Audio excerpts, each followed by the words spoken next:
Today, you are going to get a front row seat to my 2023 Rugby World Cup Dream Team. Who were the best of the best at France 2023? Now, of course, it's highly subjective, but let's assume that planet Earth had to take on Mars at the Intergalactic Rugby Championships. These are the men that I would select to defend our honour. Let's get started. We'll start in the front row, and the loose head prop for my team, there really is no debate here. It absolutely has to be Ox Nche. This man is possibly the strongest loose head scrummager in World Rugby right now. And if you watched him in the World Cup final, it looks like he's got pretty damn decent ball skills as well. And he's a powerful runner to boot. I think we can say that had it not been for Ox, we don't know for sure if South Africa would have been able to win their quarterfinal and semi-finals. The impact that he had coming off the bench was monumental.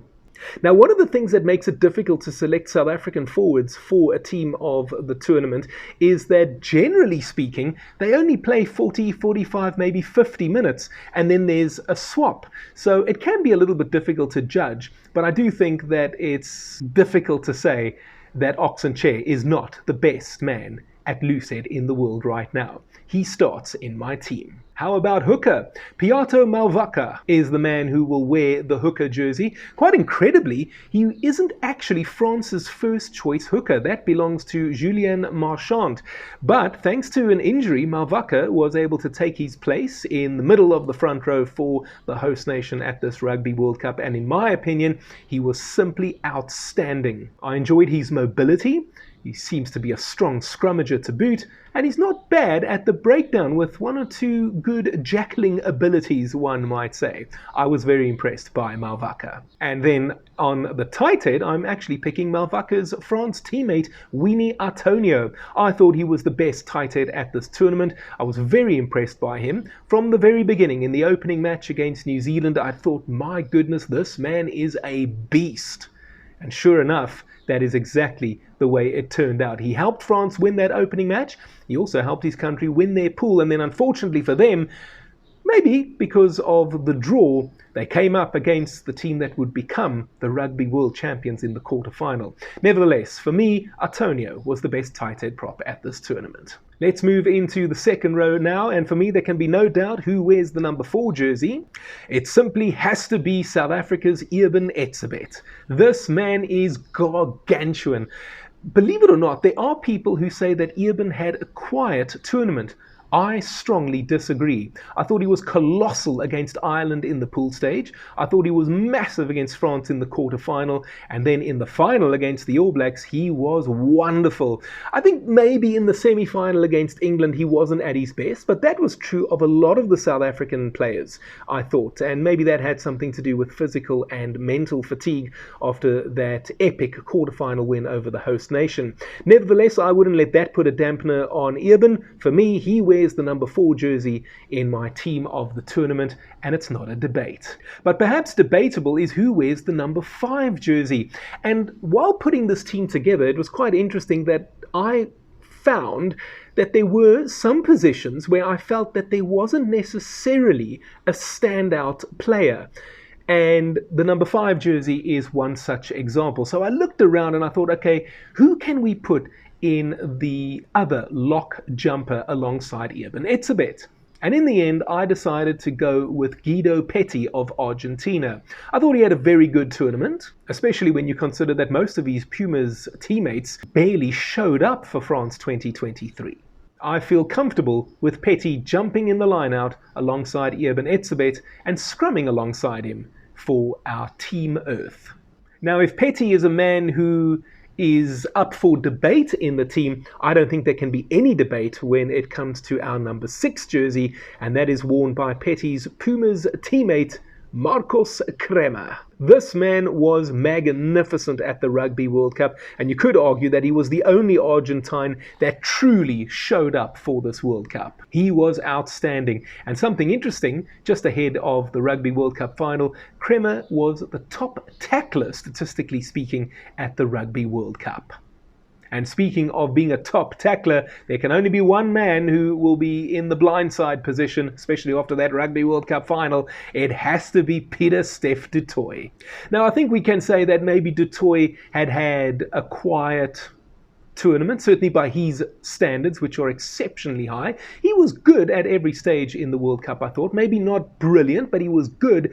And then in the final, he just took it up several gears. And it was because of him, I believe, that South Africa were able to lift that Webb Ellis Cup for a fourth time. Maybe not entirely just because of him. Everyone played well on the night. But Pieter-Steph du Toit was just on another level. And that is enough for him to force his way into this team. And then at number 8, I don't think we can have any arguments. It has to be Ardie Savea. He is probably the foremost 8th man in World Rugby at the moment, and he showed as much during this Rugby World Cup. He really was excellent, and he was within a whisker of actually winning the tournament as well. Savea will wear the number 8 jersey in our team of the tournament. Although I should say my team of the tournament, because maybe you are disagreeing with some of my selections right now. You can let me know in the comment section what you think. And I'm sure that the number 9 jersey is one that is going to be up for much discussion. Again, this is one of those positions where I didn't feel that there was an out-and-out player that impressed at this World Cup. Faf de Klerk was very good. Aaron Smith was very good. Some people, by the way, I had a look at other team of the tournament selections while I was preparing this, just to get an idea of what other people were thinking in relation to my own thoughts. And I found it very interesting that there were 1 or 2 that decided to go with Antoine Dupont at scrum half. Now, for me, Dupont is probably the best scrum half in the world. Maybe not even probably. He is the best scrum half in the world. But we're judging him on effectively 3 matches at this Rugby World Cup. The opening match against the All Blacks, he was good, if not very good. But I don't think he was spectacular. Then against Namibia, I mean, it's very difficult to judge any French player in a match against Namibia. And don't forget, he was injured in that match, and he made a miraculous comeback to take his place in the starting 15 against South Africa in the quarterfinals, where he was also very good.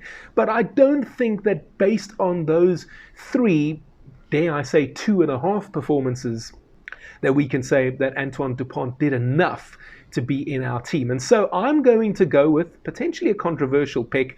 I'm going with Ireland's Jamison Gibson-Park. I thought he was very, very good in the pool stage for Ireland. He was also good in the quarterfinal, and he was the kind of man who Ireland were happy to play off. They'd play off 9 and 10, to be quite honest, but also quite a good playmaker. I was impressed by Jamison Gibson-Park, and I'm going to let him wear the scrum half jersey, certainly in a starting role for Team Earth. And that brings us to his halfback partner at number 10. Now, who is going to be the fly half in our team of the tournament? Well, guys, I must be honest, I picked my team before the final, and I actually had Richie Mo'unga as my 10. But I put a little asterisk next to his name because I thought, hang on a second, the final could be determined by his counterpart in green and gold, Handré Pollard. And sure enough, in the end, you have to ask yourself, who do you want against Mars or Jupiter or Saturn in an intergalactic rugby championships final? Do you want Richie Mo'unga, a man who missed a conversion in the Rugby World Cup final? Or do you want Handré Pollard, a man who kicked 4 out of 4, and had he not done so, it's debatable whether or not South Africa would have won that final? I'm going with Pollard. He is the safe choice, if not the creatively spectacular choice, but Pollard is my fly half. And that in itself is quite remarkable when you consider that he wasn't in the original Springbok squad for this World Cup. He only came in on account of an injury and also missed the first 3 matches. But then he played against Tonga, played against France, played against England and against New Zealand. And I think especially in the latter 2, you would have to say that had it not been for his presence, we don't know whether or not the Springboks would have gone all the way. He is a wonderful player, and he makes the number 10 jersey in this team. Let's move on to the centres now. I think inside centre is an easy one. It has to be Bundee Aki for me. What a runner. What a strong runner with ball in hand. His carries were exceptional. Not a bad defender either. And he helped himself to quite a few tries at this Rugby World Cup to boot. No doubt for me, Bundee Aki is our inside centre. But what about outside centre? This is another one of those positions where I don't think there was one player that truly truly stood out during the World Cup. And while I was giving it some thought, I thought, well, you know what? We could go with Gary Ringrose at 13, Bundy Aki's centre partner, because certainly as a partnership, the two of them were formidable for Ireland. I also thought about Rieko Ioane, who was very, very good for the All Blacks. And then I thought, hang on a second, do you know who is the best outside centre at this Rugby World Cup? Jesse Kriel. Now, I'm going to be the first to tell you that I have not been Jesse's biggest fan over the years. I don't think that he is a particularly wonderful rugby player, but you know what? Let me apologize to Jesse. If you are watching this, Jesse, at this Rugby World Cup, you were brilliant. In my opinion, the best run of form that we have ever seen from Jesse in a Springbok rugby jersey. And you know what? What a time to do it too. Jesse was outstanding at this Rugby World Cup for South Africa. He helped the Springboks win the Rugby World Cup. And for that, he is my outside centre. Hey, if you're enjoying this video, why not consider becoming a patron? You can click on my Patreon link, I'll put it on the screen as well as in the description box, and there will be great benefits for members.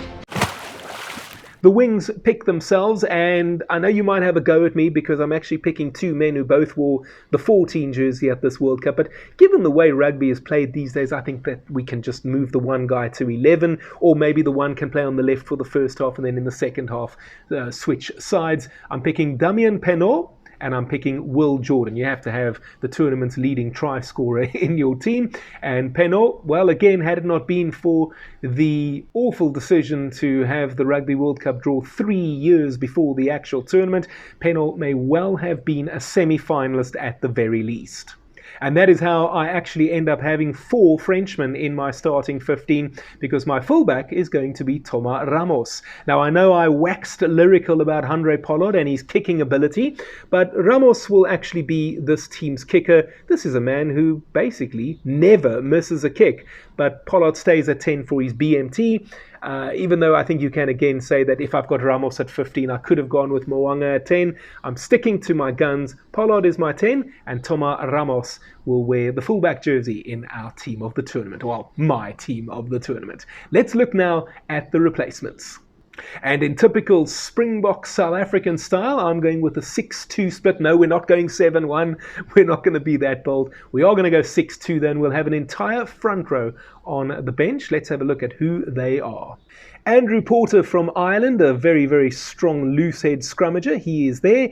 Julian Montoya, he is going to be the team's replacement hooker. And then this might be a little bit of a left field choice as the replacement tight head, Ben Tamefuna.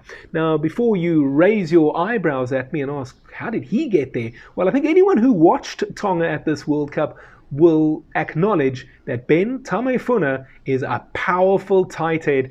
He is an exceptional scrummager, and he's not a bad ball carrier either. He's got some decent ball skills. He scored a try for the Tongans as well at this Rugby World Cup, and he skippered the team to boot. I'm more than happy to have him on my replacements bench. Let's have a look at the locks now. Or should I say lock. Will Rowlands is in there. I just thought that given that Wales had a fairly decent World Cup, I think they exceeded expectations. For me, Wales were a team that I predicted before the tournament began that would lose in the pool stage. I actually had Australia and Fiji going through, but of course nobody could predict the disaster that was the Wallabies Rugby World Cup. So I'm going to go with Rowlands on the bench. I'm happy for him to come on for Petty. I'm going to keep Eben Etzebeth on the field, and that means that I'll have 2 loose forwards on the bench. And of course, loose forward number 1 absolutely has to be Kwagga Smith. Kwagga is the foremost impact player in World Rugby. I don't care what anyone says. You cannot debate me on this. Kwagga Smith all the way. He had to be on the replacements bench. And the other man that we're going to have there is England's Ben Earl. England are another team that I felt exceeded expectations at this World Cup. Again, you could say that they benefited from the draw being done as early as it was, and they were on the weaker side, like Wales as well. And then obviously France and Ireland were unfortunate in being recipients of being on the stronger side of the draw. But nevertheless, I thought, let's put Ben Earl in there. As far as England go, he was probably their best player at this World Cup, with an honourable mention, I think, to Courtney Lawes. And we have to have two backline players now. And the first one is going to be Faf de Klerk because, well, you have to have a scrum half on the bench, or at least that's what I think. Rassie Erasmus and Jock Ninama will successfully argue otherwise, no doubt. But Faf de Klerk is the guy that will come on in the second half. And the other player that has great versatility, and that makes him a great man to have on the replacements bench, is Bowden Barrett. These days a fullback, but he also covers fly half, and we could even put him in the centres, and you know what, we could put him in the wing or on the wing as well, I have no doubt. So that is my team of the tournament. These are the 23 men that will defend planet Earth at the Intergalactic Rugby Championships. Let me know what you think. Who would you have selected otherwise in a team of the tournament?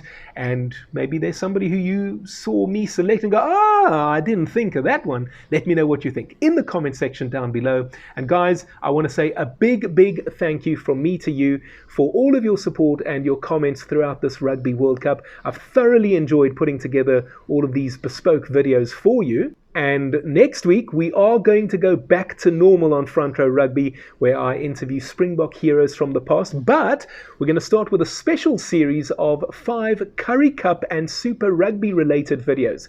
So before we go back to talking about Springbok careers, I've got 5 videos coming up talking about domestic rugby. And I know you're going to enjoy it as you get to hear from the likes of Ollie Leroux, Mark Andrews, Kobus Visser, Corne Krige and Andre Joubert once again. Now, in terms of Rugby World Cup content, have a look on your screen right now. There are some videos for you to go and binge watch and enjoy. My Rugby World Cup final review is over here, and also appearing on your screen, more than 40 videos in a playlist of Rugby World Cup content for you to go and binge watch. See you next time.